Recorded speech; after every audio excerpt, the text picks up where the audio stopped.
할렐루야. 또 우리 사랑하는 새롭게 모든 성도들 머리에 가슴에 하나님의 능력과 평안과 축복이 함께 하시기를 간절히 축원드립니다. 데살로니가전서는 새벽 예배 때 강해했던 본문입니다. 제가 새벽 예배 말씀을 준비하면서 받은 은혜가 너무나 컸기 때문에 제가 은혜 받은 부분을 좀 중점으로 성도들과 함께 좀 나눴으면 좋겠다 이런 마음이 들어서 말씀을 준비했습니다. 말씀을 통해서 믿음의 진보를 이루어 하나님을 기쁘시게 하는 저와 여러분들 다 되시기를 예수님의 이름으로 축원드립니다. 바울은 다메섹 도상에서 주님을 만납니다. 좀 정확하게 말씀드리면 주님이 사울에게 찾아오신 것입니다.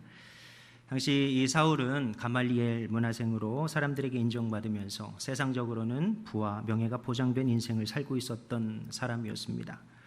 그는 율법 전문가라고 자부했고 사람들의 인정도 있었고 거룩한 하나님의 일을 한다 그렇게 여겼던 사람이었습니다. 율법 전문가 시각에서 볼 때 이 예수란 사람은 신성모독자였습니다. 그리하여서 가만두면 안 되는 그런 인물이었고 그의 추종자들도 마찬가지로 가만두어서는 안 되는 그런 사람들이었습니다. 그렇기 때문에 박해를 했는데 사도 바울은 그가 너무나 유대교에 열심히 있었기 때문에 다른 이들과는 비교가 되지 않을 정도로 엄청난 박해를 했던 것입니다. 왜냐하면 그게 하나님께 영광이 된다 그렇게 믿었기 때문입니다. 그런데 그런 그에게 주님께서 찾아오신 것입니다. 살아계셔서 부활하셔서 천국에 계신 그 주님께서 친히 그 사울에게 찾아오신 것입니다.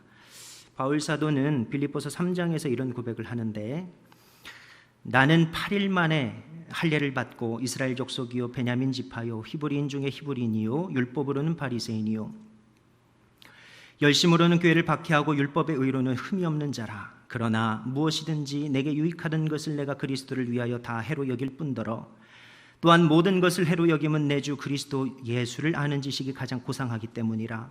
내가 그를 위하여 모든 것을 잃어버리고 배설물로 여김은 그리스도를 얻고 그 안에서 발견되려 함이니 내가 가진 의는 율법에서 난 것이 아니요 오직 그리스도를 믿음으로 말미암은 것이니 곧 믿음으로 하나님께로부터 난 의라.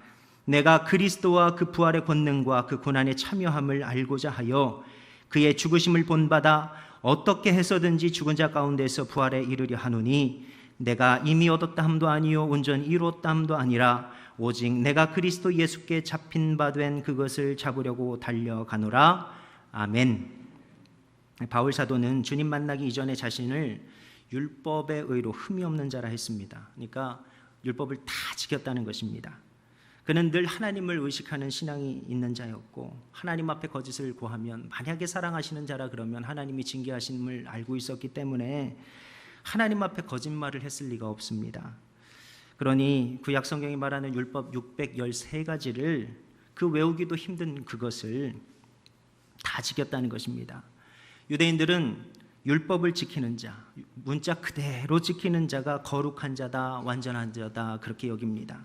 그는 율법 다 지켜서 책망할 것이 없는 누가 보더라도 흠이 없는 자라 여겼던 사람이었습니다. 그런데 그런 흠없는 자 사울이 한 것이 무엇이었습니까? 바로 진리이신 예수님을 박해한 것입니다. 그는 부활의 주님을 만나고 소스라치게 놀랍니다. 예수는 사기꾼인 줄 알았는데, 예수는 신성모독자인 줄 알았는데 부활의 주님을 만나고 나니 자신이 지금까지 믿고 살았던 모든 것이 잘못된 것이고 부정당한 것입니다. 그리고 참 진리이신 그분을 깨닫게 되므로 진정한 지식을 깨닫게 되는 것입니다. 그는 지식에까지 새롭게 하심을 입게 되는 것입니다. 아, 그분이 진리시구나. 아, 그분의 말씀이 진리겠구나. 그분이 천국에 계시며 지금도 그의 일을 이루어 가시는구나.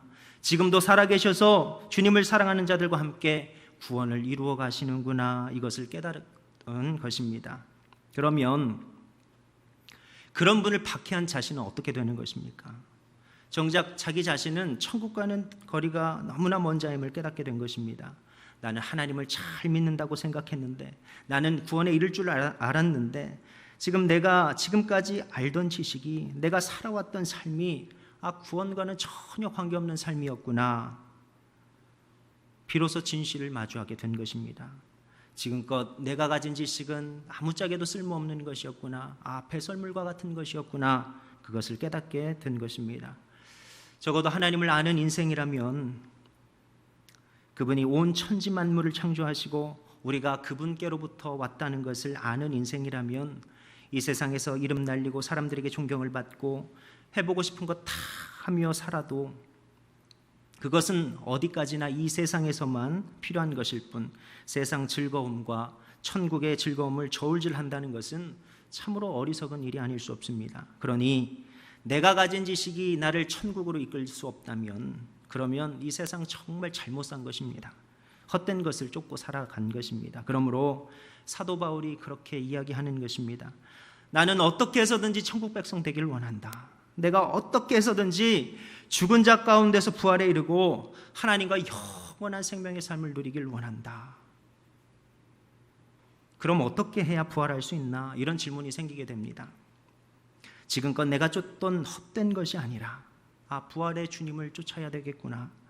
주님이 부활하셔서 천국에 계신 것을 내가 직접 보았으니, 내가 직접 경험했으니, 주님이 말씀하신 것처럼, 주님이 사신 것처럼 나도 믿고 나도 살고, 그러면 나도 주님처럼 부활하고 나도 주님처럼 승천해서 천국 백성 될 수 있지 않을까, 그리 생각했던 것입니다. 세상 사람들에게 천국이 있다 그러면 웃는 사람 많습니다. 왜냐하면 육신의 생각에 사로잡히게 되면 천국을 믿을 수도 없고 믿고 싶어 하지도 않기 때문입니다. 지금 내 눈에 보이는 세상이 너무나 즐겁기 때문에, 즐거움이 너무나 많기 때문에 하나님 앞에서 사는 그 삶은 세상 정욕, 이생의 자랑, 안목의 정욕 다 버려야 되는 삶입니다. 그러니 너무나 불편한 것입니다. 그래서 자기의 세상 욕심을 이루려는 그 이유 때문에 천국은 없다, 그렇게 믿고 싶어하고 또 그 믿음대로 그리 말하는 사람이 있는 것입니다. 하지만 천국을 아는 자라 하면, 하나님을 아는 자라 하면 그렇게 말할 수 없는 것입니다. 어떻게 해서든지 천국 가야 되는 것 아니냐, 어떻게 해서든지 구원받아야 되는 것 아니냐, 그렇게 말할 수밖에 없는 것입니다. 성경에 보면 천국 본 자들에 대해서 말씀하고 있습니다. 대표적으로 스데반이 주님 말씀 증거하다가 돌에 맞았을 때 천국을 봤습니다. 또 요한 사도가 반모섬에 유배당하여서 노역하고 있을 때 주님 보고, 천국 보고, 천국에 대해서 요한계시록에 기록을 해놓았습니다. 또한 바울 사도도 마찬가지였습니다. 그가 사막에서 주님과 함께 있을 때에 그는 천국을 보았습니다. 바울 사도는 고린도후서 12장에서 그렇게 간증을 하는데, 그가 천국에 가서 말로 표현할 수도 없고 말해서도 안 되는 그 말을 들었다, 그리 말합니다. 말을 할 수는 없지만 분명히 천국을 보았습니다. 그가 부활의 주님을 만나고 천국을 경험하고 나니까 그것이 너무나 확실해서, 너무나 분명해서 어떻게 하든지 천국을 가야 하는 것 아니냐, 어떻게 해서든지 부활에 참여해야 되는 것 아니냐, 그리 말하고 있는 것입니다. 그래서 빌립보서 3장 10절로 11절 표준세 번역으로 이렇게 번역을 하고 있는데, 내가 바라는 것은 그리스도를 알고 그분의 부활의 능력을 깨닫고 그분의 고난에 동참하여 그분의 죽으심을 본받는 것입니다.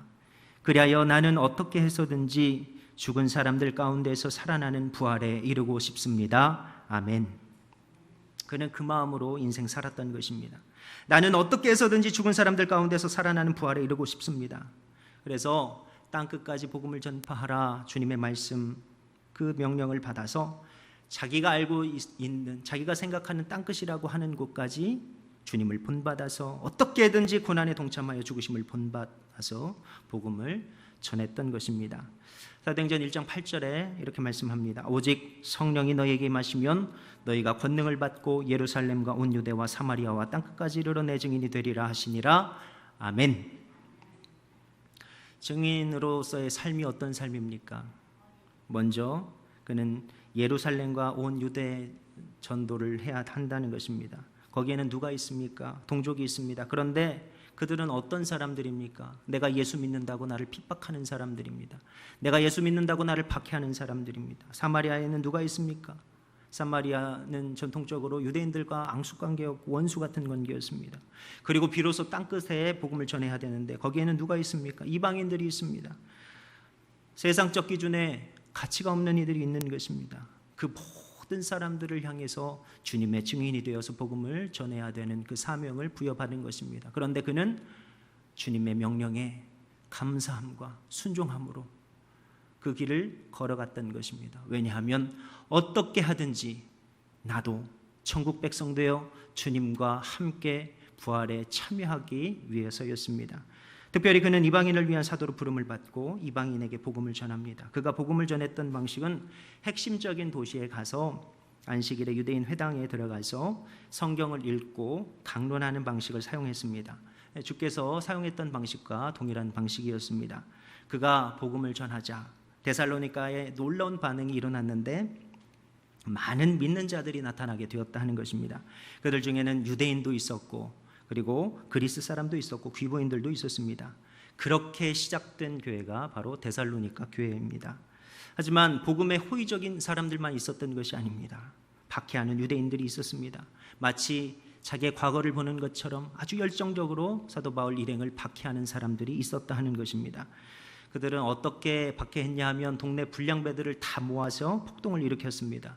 도시를 혼란스럽게 만들었습니다. 그리하여서 마치 바울 일행 때문에 이 도시가 이렇게 혼란에 빠졌다 그렇게 믿게끔 하고 그들을 정죄하기 위해서 그들을 잡아들였습니다. 그런데 하나님의 은혜로 잡히지 않게 되었습니다. 대신 야손이라는 성도 하나가 대신 잡히게 되는데 감옥에 들어가게 되는데 데살로니가 성도들은 그 모습을 보고 바울 일행을 다른 곳으로 피신을 시킵니다. 바울 사도는 성도들에게 피해가 가지 않을까 그런 생각으로 다른 곳으로 가지 않았나 생각이 됩니다. 그래서 이 데살로니가의 사도 바울이 복음을 전한 기간이 그렇게 길지 않습니다. 성경은 3주라고 이야기하는데 아무리 길게 잡아봤자 한 달을 넘지가 않을 것입니다. 바울 사도는 어쩔 수 없이 성도들에게 피해를 줄까 떠나긴 떠나는데 염려가 많이 되었을 것입니다.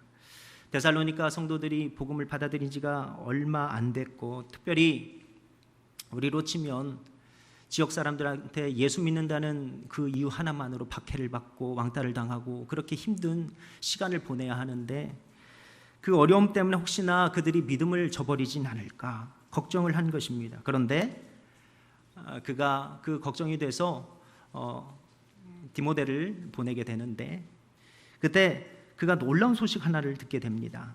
바로 데살로니가 성도들 그들이 여전히 믿음이 풍성하고 사랑이 풍성하다 하는 소식을 듣게 되는 것입니다. 분명히 충분한 시간이 아니었습니다. 짧은 시간이었습니다. 그래서 박해와 환난에 넘어질까 너무나 염려를 했는데 그들은 박해에 굴하지 아니하고 주 예수를 믿고 살았고 천국 소망을 갖고 살았고 주님처럼 모든 사람을 사랑하며 그렇게 주님과 동행하며 구원을 이루어 나가고 있다는 그런 놀라운 믿음의 소문을 듣게 된 것입니다. 이 소식을 들은 바울 사도가 큰 위로를 받게 됩니다. 그래서 데살로니가전서 3장 7절에 이렇게 말씀하고 있는데 이러므로 형제들아 우리가 모든 궁핍과 환난 가운데서 너희 믿음으로 말미암아 너희에게 위로를 받았노라. 아멘. 그러니까 바울 사도가 위로를 받았다는 것입니다. 비록 지금 자신의 형편이 궁핍하고 환난이 엄청나나 성도들의 믿음 때문에 큰 위로를 받게 되었다 하는 것입니다. 사랑하는 형제 여러분, 자매 여러분, 믿음으로 환난을 이기는 그 모습은 다른 믿음의 사람에게 큰 위로를 가져다 주는 줄로 믿습니다. 주를 바라보며 무슨 일이든 참으며 믿음을 지키는 그 성도는 그 존재 자체만으로 큰 위로가 된다 하는 것입니다. 찬송가 96장 제가 참 좋아하는 찬양인데 그것을 민노아 선교사님이라는 분이 작사를 했습니다. 이분이 본래 미국 북장로의 선교사님이셨고 본명이 프레드릭 밀러라는 분이신데 그분이 아내와 함께 1892년에 26살에 이 조선 땅에 선교사로 들어왔습니다. 그런데 한동안 자녀가 생기지 않았다고 합니다. 그런데 6년 만에 귀한 아들 하나를 갖게 됩니다. 얼마나 기뻤을까요? 너무나 기뻐한도 잠시 그 아이가 8개월 만에 하늘나라로 떠나가게 되었답니다. 그리하여서 그는 눈물로 그 아이를 양화진에 묻었다 합니다. 그리고 그로부터 3년 뒤에 둘째 아이가 생겼는데 그리고 이듬해 아이를 또 낳게 되었습니다. 그런데 그 아이는 하루 만에 또 하늘나라로 떠나가게 되었다 합니다. 둘째도 눈물로 그렇게 양화진에 묻었다 합니다. 참 어마어마하죠. 그런데 1년 뒤에 이번에는 그 아내가 아이를 잃은 슬픔을 이기지 못하여서 세상을 등지게 되었다 합니다. 또 그 아내 역시 양화진에 묻었다 합니다.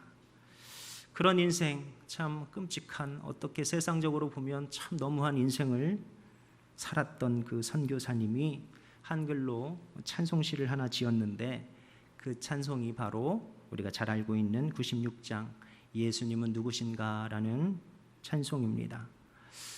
예수님은 누구신가? 우는 자의 위로와 없는 자의 풍성이며 천한 자의 높음과 잡힌 자의 노임되고 우리 기쁨 되시네.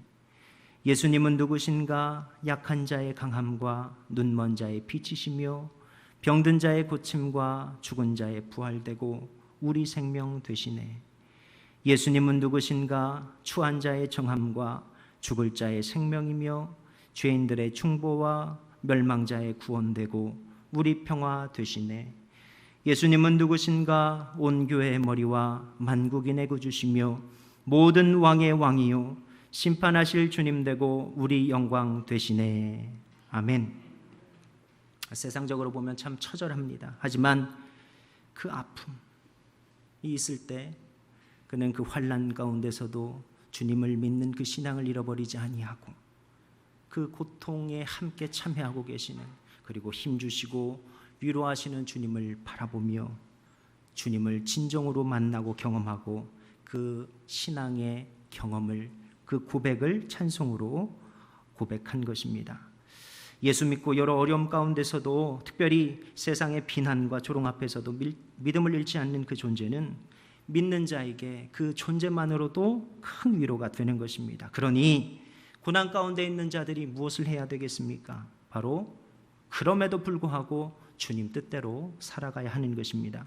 왜냐하면 나의 온전한 믿음을 통해서 하나님 기뻐하시고 같은 고통에 있는 그 어려움을 겪는 자들에게 그 존재만으로도 큰 위로를 줄 수 있기 때문인 것입니다. 사실 우리의 진정한 위로자가 되시는 분은 누구십니까? 바로 주님이십니다.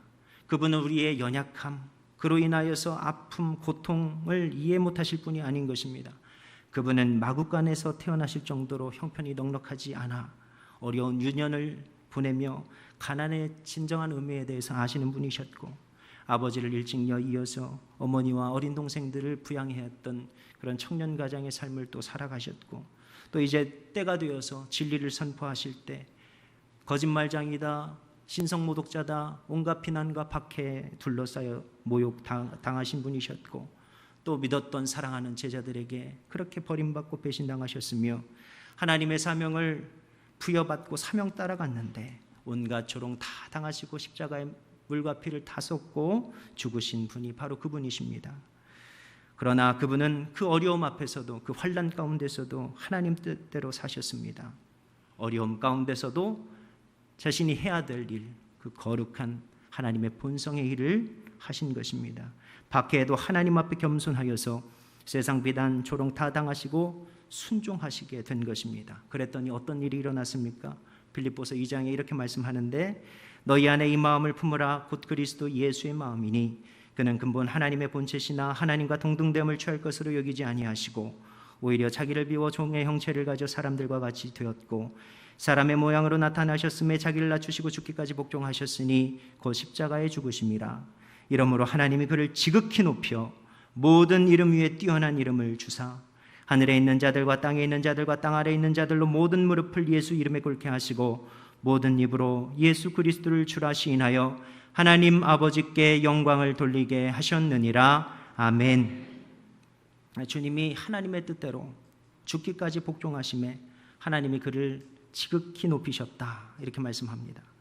세상의 그 어떤 박해에도 담담히 하나님만을 바라보고 하나님께서 높여주실 그때까지 참으며 하나님 앞에 온전히 순종하는 그 모습에 때가 참에 하나님의 높여주심이 그에게 임하게 되었다 하는 것입니다. 그러므로 그분은 그 존재만으로도 우리에게 또 모든 믿는 자들에게 위로가 되시는 분이십니다. 결국 하나님의 뜻대로 사는 자는, 하나님의 뜻대로 거룩함을 그렇게 살아내는 자들은 하나님의 높여주심이 반드시 임하게 된다는 것, 그것을 그는 증명하셨고 그렇게 사셨습니다.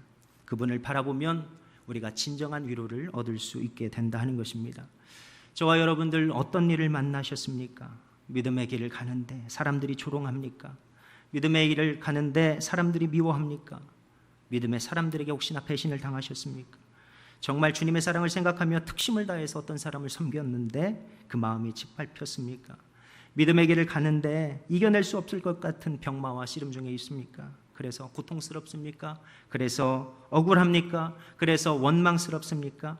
그때 주님을 바라봐야 한다 하는 것입니다. 그때 주님을 기억해야 한다는 것입니다. 그 고통의 그 순간에 주님을 바라볼 때 주님만이 진정으로 우리의 참 위로자가 되시는 것을 깨달을 수 있게 되고, 박해에도 환난에도 낙심에도 우리를 믿음으로 살게 하시고 천국 소망으로 살게 하시고 사랑하며 살게 하시는 주님을 경험하게 될 줄로 믿습니다. 오늘 본문의 말씀입니다. 데살로니가전서 4장 1절로 6절의 말씀, 이렇게 말씀합니다. 그러므로 형제들아, 우리가 끝으로 주 예수 안에서 너희에게 구하고 권면하노니 너희가 마땅히 어떻게 행하며 하나님을 기쁘시게 할 수 있는지를 우리에게 배웠으니 곧 너희가 행하는 바라 더욱 많이 힘쓰라. 우리가 주 예수로 말미암아 너희에게 무슨 명령으로 준 것을 너희가 아느니라.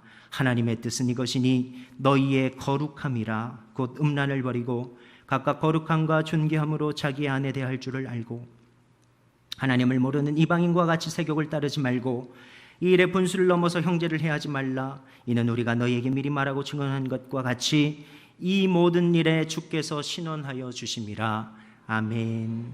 하나님의 뜻은 이것이니 곧 너희의 거룩함이라, 이렇게 말씀합니다. 거룩함은 카도시란 단어입니다. 영어로 컷, 잘라내다, 이런 뜻을 가지고 있습니다. 그러니 그것은 세상 욕심을 다 잘라내는 것을 말하고, 세상 욕망을 다 잘라내는 것을 말하고, 세상 욕망으로부터 자기 자신을 지켜서 하나님의 뜻대로 하나님께 나를 제물 삼아 드리는 것을 의미하는 것입니다. 다른 말 같지만 성령을 쫓아 행한다는 것도 같은 의미고, 하나님이 주신 것을 선하게 하나님 목적대로 사용한다, 그것도 같은 말입니다. 그것이 바로 주님께서 우리에게 보여주셨던 그런 거룩의 삶인 것입니다. 거룩한 삶은 즉 세상 욕심, 세상 욕망 다 잘라내고 주님처럼 하나님께 나 자신을 드리는 것을 의미하는 것입니다. 여러분, 하나님께서 여러분들에게 무엇을 주셨습니까? 혹시 남들보다 뛰어난 머리를 주셨습니까? 그럼 그걸 가지고 무엇을 하고 계십니까? 그것을 나를 위해서 사용합니까? 아니면 하나님의 목적과 뜻대로 거룩하게 사용하십니까?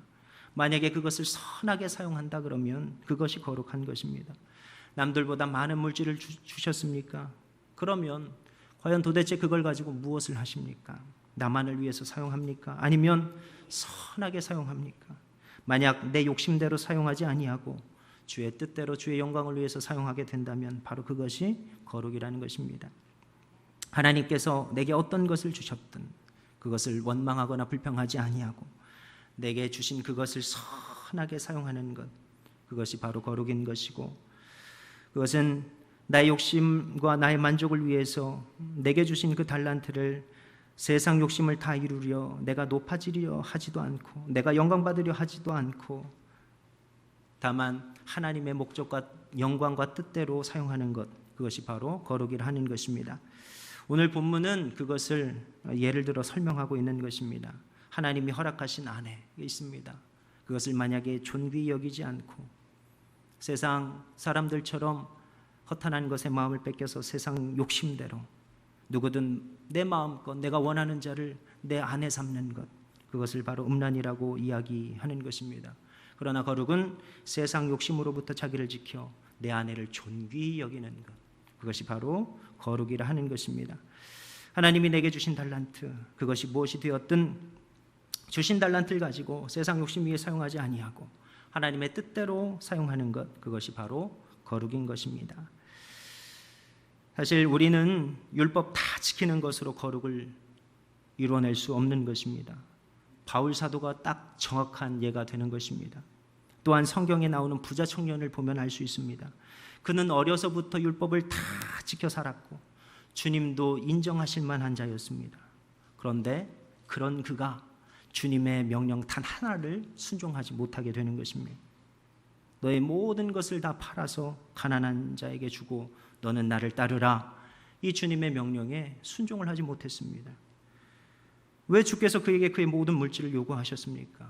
물질을 다 포기할 정도로 세상 욕심 끊어내려는 결단이 없이는 주님을 온전히 따를 수 없다. 이것을 말씀하고 계시는 것입니다. 그렇다면 저와 여러분들 가운데 그 누가 그 주님의 그 명령을 순종할 수 있겠습니까?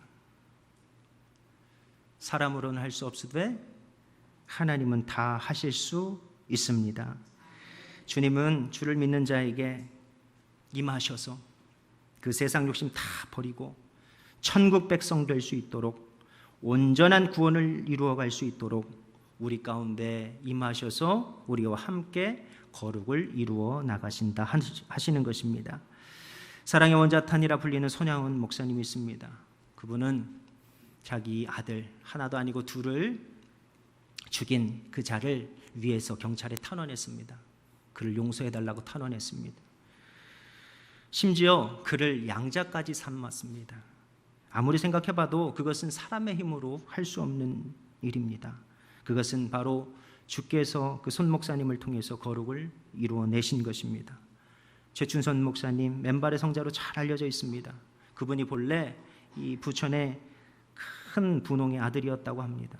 그분이 일본의 와세대 대학을 졸업하고 또 5개 국어를 할 정도로 수재였다 합니다. 그렇게 똑똑한 분이 주님 만나고 그렇게 부자였던 분이 주님 만나서 그가 유산으로 물려받았던 김포공항의 그 엄청난 땅 수십만 평을 가난한 농민들에게 다 나누어주고 그의 전 재산을 다 학교, 교회, 양로원, 고아원 사업에 그렇게 드렸다 합니다. 자기의 전 재산을 다 팔아서 가난한 자들에게 나눠주고 주님을 따랐던 그분, 과연 그것이 사람의 힘으로 할 수 있겠냐 하는 것입니다. 아닙니다. 그런데 어떻게 그런 일들이 발생할 수 있습니까? 그것은 바로 주님께서 그 안에 찾아오셔서 그의 모든 세상 욕심을 다 잘라내버리게 하시고 그와 함께 더불어 거룩을 이루어 가셨기 때문에 가능하게 된 건 줄로 믿습니다. 그 안에 계신 주님께서 예수를 믿게 하시고 천국을 소망하게 하시고 모든 사람을 사랑하게 하셨기 때문에 그를 통해 거룩을 이루어 가셨기 때문에 그는 사람으로 할 수 없는 그 일을 주님과 함께 이루어 나갔던 것입니다. 마치 주님께서 십자가에서 달리셔서 자신을 못 박은 자를 용서해달라고 하나님 앞에 탄원했던 것처럼 그들은 주님과 더불어 자신이 해야 될 일, 바로 거룩을 이루어 나갔던 것입니다. 그것은 바보 같은 일이 아닙니다. 그것은 어떻게 해서든지 부활에 이르는 길입니다. 어떻게 해서든지 천국을 가고자 하는 그 마음인 것입니다. 우리 주님은 자신을 십자가 못 박은 자까지도 하나님께서 용서하신 그 사랑으로 거룩을 이루셔서 부활의 첫 열매가 되셨습니다. 바울 사도는 데살로니가전서 5장 14절 15절에 이런 말씀을 합니다. 또 형제들아 너희를 권면하노니 게으른 자들을 권계하며 마음이 약한 자들을 격려하고 힘이 없는 자들을 붙들어 주며 모든 사람에게 오래 참으라. 삼가 누가 누구에게든지 악으로 악을 갚지 말게 하고 서로 대하든지 모든 사람을 대하든지 항상 선을 따르라. 아멘. 이것이 거룩입니다. 어떻게 하든지 천국 백성 되기 위해서, 어떻게 하든지 주님처럼 부활하기 위해서 주님이 그러셨던 것처럼 게으른 자라 할지라도, 마음이 약한 자라 할지라도, 힘이 없는 자라 할지라도 모든 사람에게 오래 참는 것. 혹시나 누가 나에게 악을 행한다면 그 악을 똑같이 악으로 갚는 것이 아니라 주님처럼 선을 따르는 것, 거룩을 따르는 것, 그것이 바로 하나님의 뜻이라는 것입니다. 억울합니다. 주님, 저 사람이 어떤 사람인 줄 아십니까? 저에게 씻을 수 없는 상처를 주었습니다. 그거 내가 다 한다. 그거 내가 다 신원할 거야. 그거 내가 다 갚아줄 거야. 억울함 풀어줄 거야. 다만 너희는 나처럼 거룩하라. 모든 자를 사랑하라. 게으른 자도 마음 약한 자도 힘이 없는 자도 심지어는 원수와 같은 자도 사랑하는 것이 바로 거룩을 이루어야 할 너와 내가 함께 해야 될 일이야. 이렇게 말씀하는 것입니다.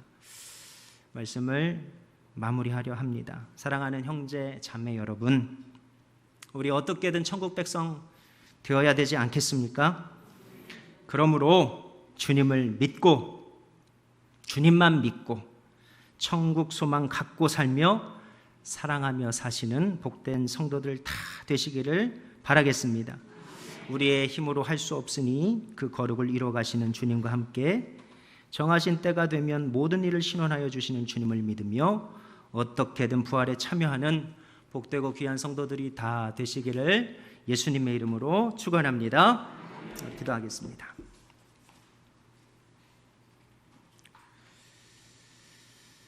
하나님, 은혜와 사랑을 진실로 감사합니다. 오늘 귀한 말씀 들었습니다. 이 말씀을 통하여서 하나님 거룩함에 참여하는 복되고 귀한 성도들 다 될 수 있도록 주님께서 우리 가운데 역사하여 주셔서 우리의 구원을 이루어 주시옵소서. 예수님의 이름으로 기도합니다.